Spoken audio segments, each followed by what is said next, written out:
You ever notice how people cling to chaos like it's a blanket? They get addicted to the pain, the drama, the endless cycle of trying and failing, of fighting battles that were never theirs to begin with. They say they want peace, but deep down, they don't know what to do with it. Because peace means silence, and silence forces you to hear the truth you've been running from. That's why when something ends, when the curtain finally falls, most people don't feel relief, they feel fear. Fear of what comes next. Fear of who they are without the struggle.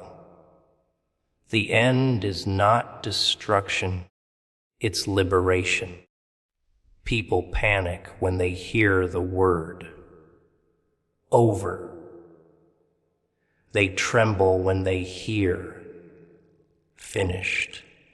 They act like life has pulled the rug out from under their feet, as if the curtain's closing means the whole play was a waste of time. But what they never want to admit is that the end of one act is the only way for the next to even begin. When something dies, it doesn't mean you're buried. It often means you've been planted. And yet, people scream, fight, and cling to the ashes of what's already burned down. They call it love, loyalty, commitment. But look closer, it's just fear in a mask. Fear of stepping into the unknown. Fear of being free from the chains that made them feel safe. Think about it. The word over isn't a grave, it's a doorway. It's the difference between a cage and an open field. But most people prefer the cage because at least in the cage, they know the shape of their walls. They decorate their chains, polish their locks, and convince themselves they're okay. Because freedom, oh, freedom is terrifying. Freedom means choice, risk, danger. It means no one to blame but yourself. That's why when life declares, it's over now, it's not punishing you, it's rescuing you. It's tearing away the illusion you were holding on to, forcing you to see the truth you kept ignoring. You want liberation. It rarely comes with gentle hands. It comes with fire, with storms, with endings. You prayed for peace, but peace doesn't grow in a swamp of lies. So the swamp has to dry out. You begged for strength. But strength isn't born in comfort. It comes from standing in the ruins of everything you thought would last forever. Life doesn't hand out blessings wrapped in pretty ribbons. Sometimes the blessing comes wrapped in loss, silence, and goodbye. But people don't like to see it that way. They see the collapse, not the space it creates.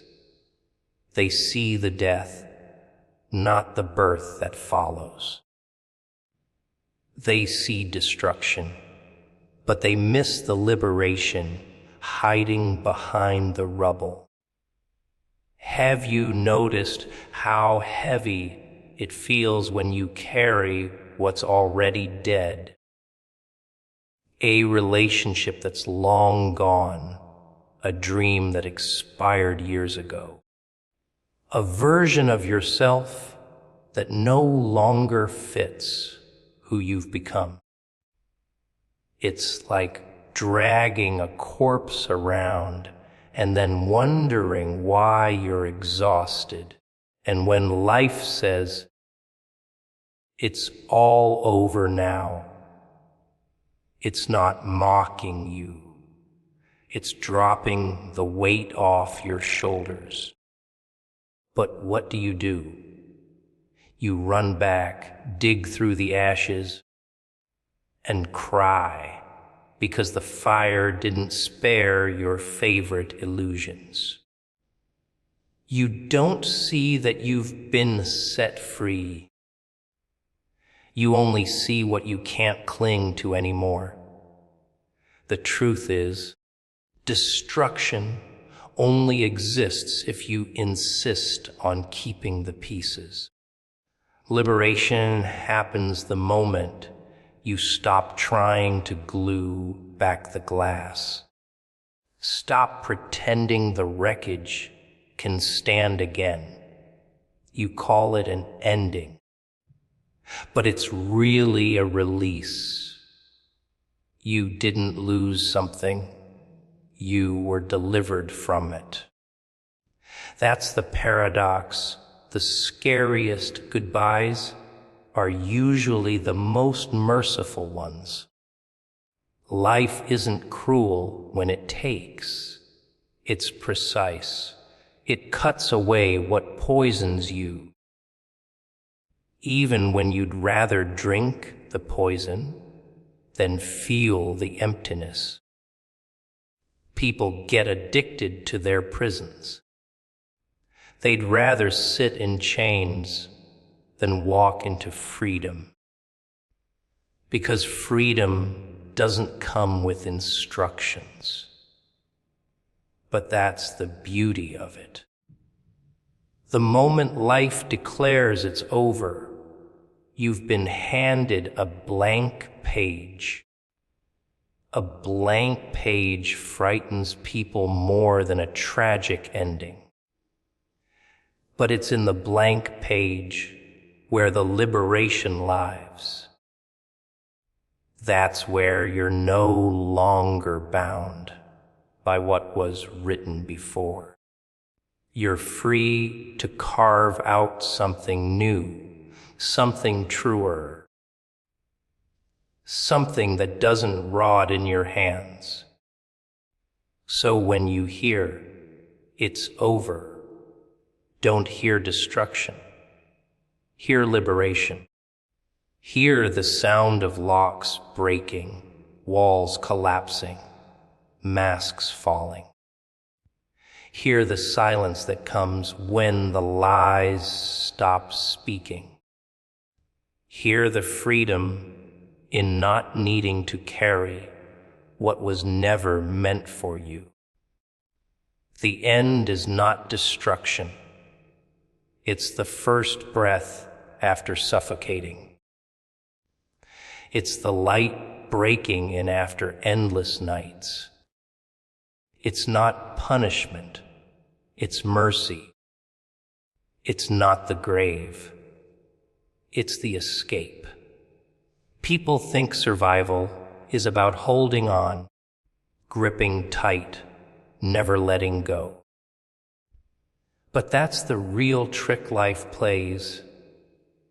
Sometimes survival is about surrender, not waving the white flag out of weakness, but finally admitting the battle you've been fighting is already lost. And maybe, just maybe, it was never yours to fight in the first place. You keep throwing punches at shadows, wasting your breath on ghosts, convincing yourself that persistence is the same as purpose. But persistence without purpose is just punishment. And the funny part, you're the jailer and the prisoner at the same time. When something is declared over, your instinct is to resist. No, not yet. I can fix this. I can rebuild it. I can make it right. You bargain with ashes, trying to coax fire out of dust. But deep down, you know, it's gone. The foundation cracked a long time ago, and you were too afraid to see it. You painted over the rot, sprayed perfume over decay, put on your best smile as everything crumbled underneath. That's the kind of denial humans are addicted to. They don't mourn reality. They mourn the fantasy they built in their heads.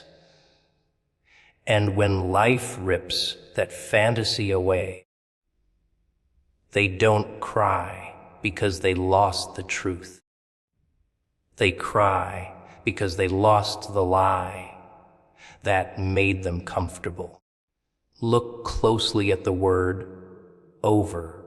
It's sharp, isn't it? It slices. It doesn't negotiate, doesn't ask permission. It comes uninvited, takes its seat, and declares its verdict. And there you are, still clutching scraps, still trying to argue with inevitability. You mistake that resistance for strength, but it's not strength. It's fear disguised as courage. Strength is in the acceptance.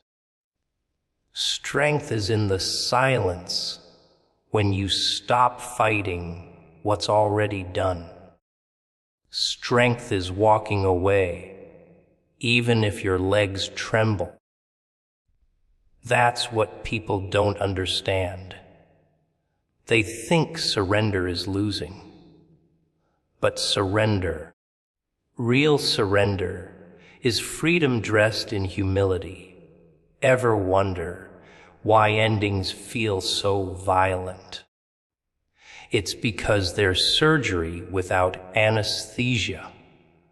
The lies, the illusions, the attachments, they're carved out of you in one brutal cut.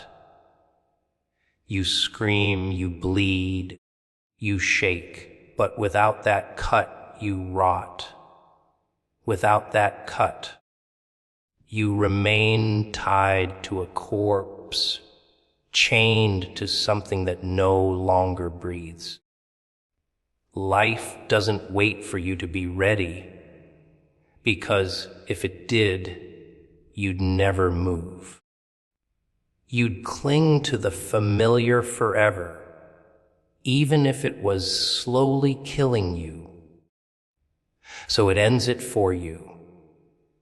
It tears it away, and all you see is the blood, not the healing that follows. And here's the thing. Most people think endings are punishments. They're not.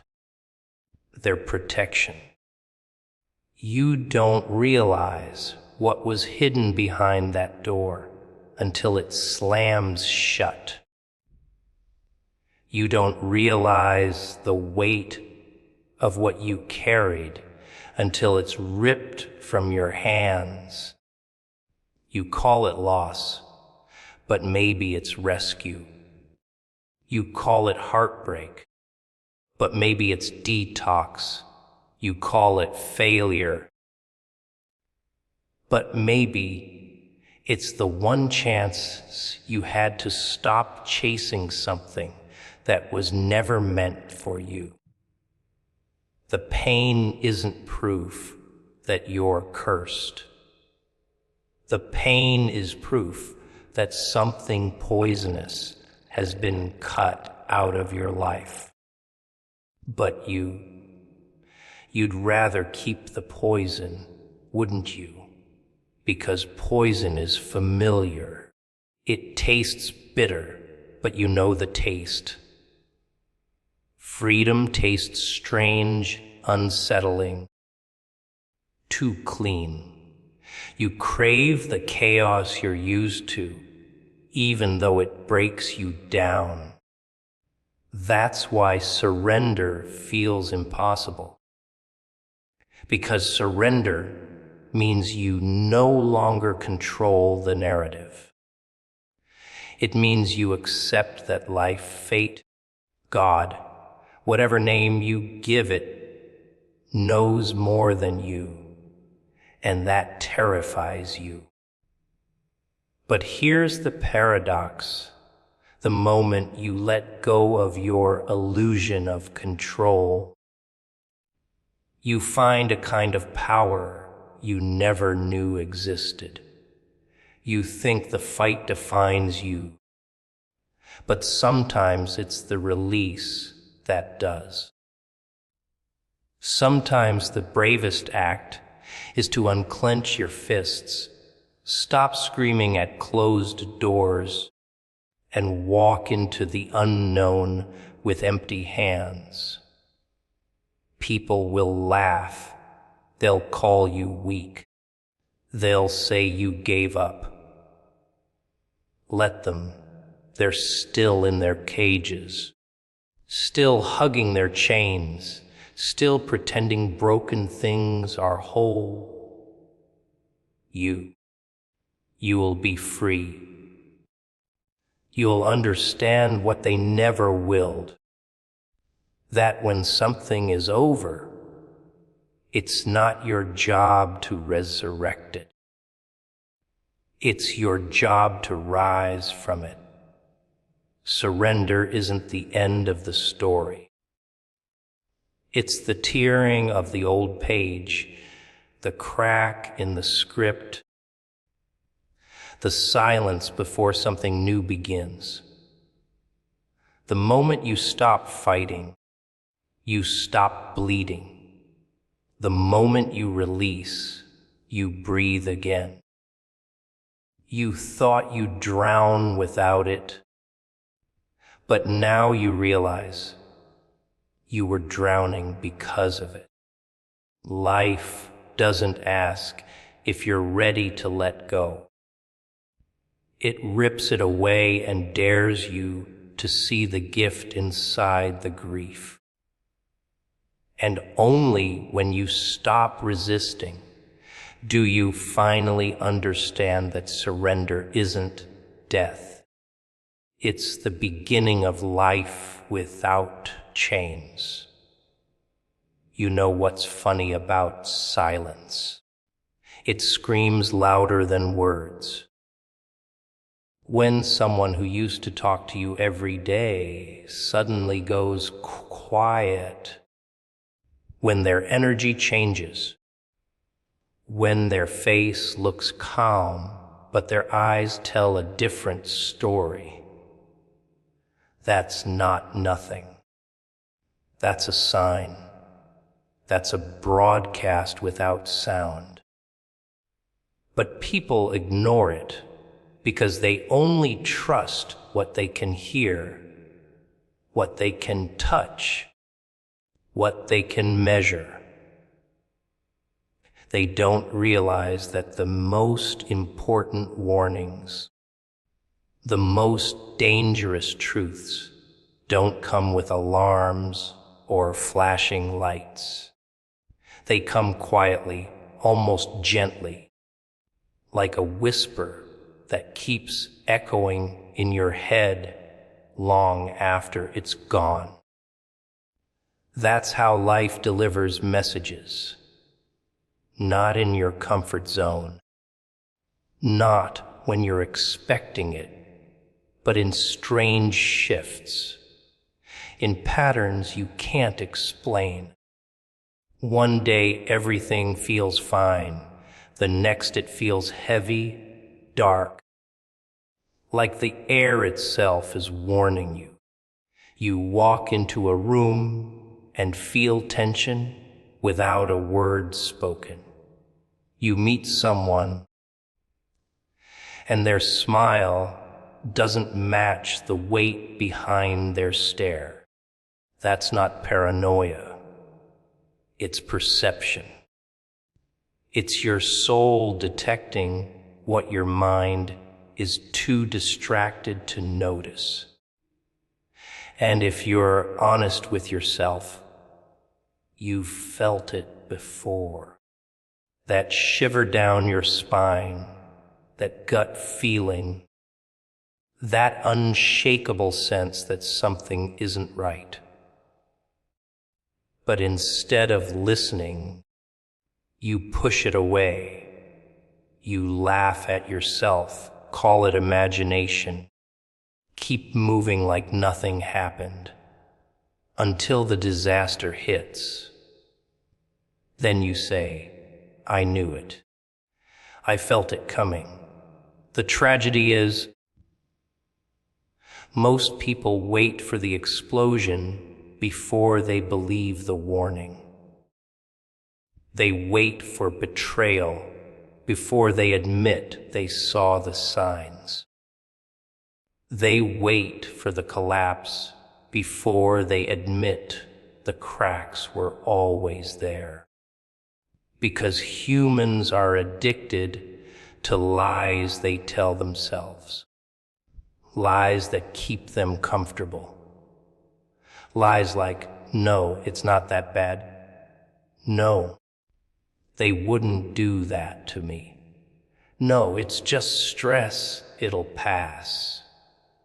Lies are cozy, warm blankets in a freezing night.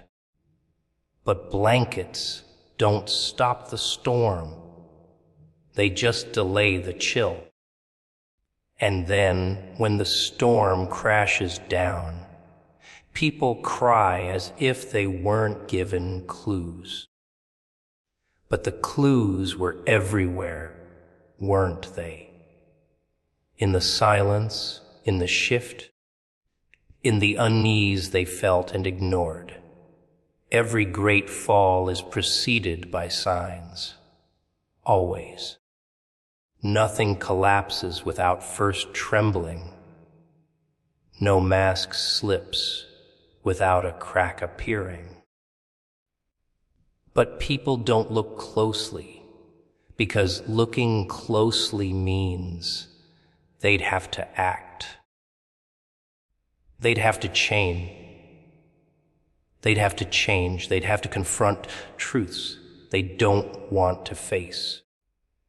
And facing the truth is scarier than living the lie. Because the truth demands you step out of the comfort you've built, even if it's killing you slowly. The silence before chaos is not empty. It's heavy.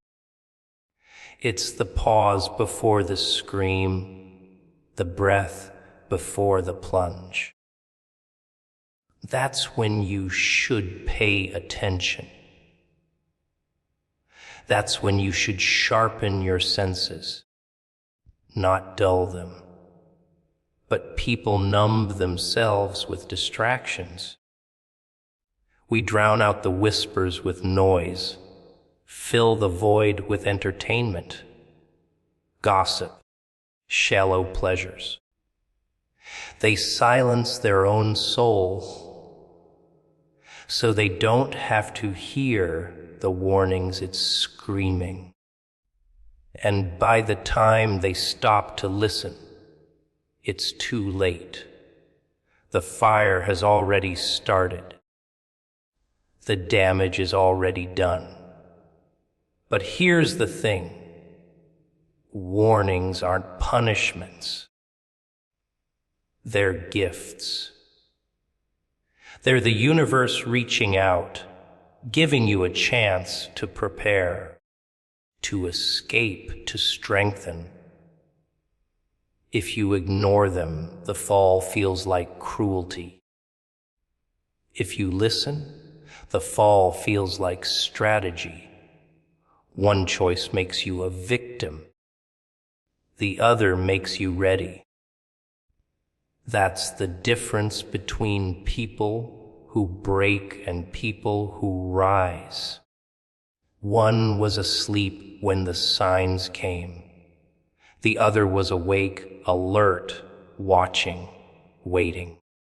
Don't you see every silence, every uneasy feeling, every crack in the illusion? It's all a message. It's not random. It's not meaningless. It's the signal you've been trained to overlook. And if you keep overlooking it, don't act surprised when the collapse comes, because it didn't arrive unannounced. It knocked, it whispered, it shook, it waited. The only reason it feels sudden is because you refused to listen when it was still soft. Funny thing about blessings. People think the arrive wrapped in gold, glowing with light, announced with trumpets and banners. They think good news always feels good. But that's the biggest trick, isn't it? The greatest gifts rarely walk into your life dressed like gifts. They show up disguised as loss, chaos, betrayal, or pain. They sneak in through moments that feel unbearable, moments that make you question everything.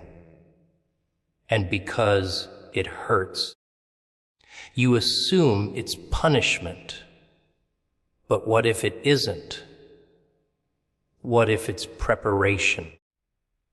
What if the pain is the wrapping paper hiding the treasure underneath?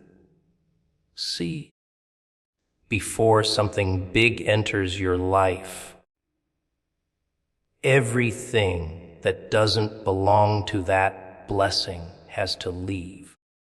And the leaving never feels gentle. It feels violent. People walk away. Things fall apart. Your routines collapse. Your comfort zone burns down. And you're left standing there, wondering why life is stripping you bare. But have you noticed? Every time you lose something you thought you couldn't live without, you survive anyway. Every time someone betrays you, they make space for someone better. Every time life closes one door, it eventually cracks open another. But most people don't notice because they're too busy crying at the ashes to see what's growing from them.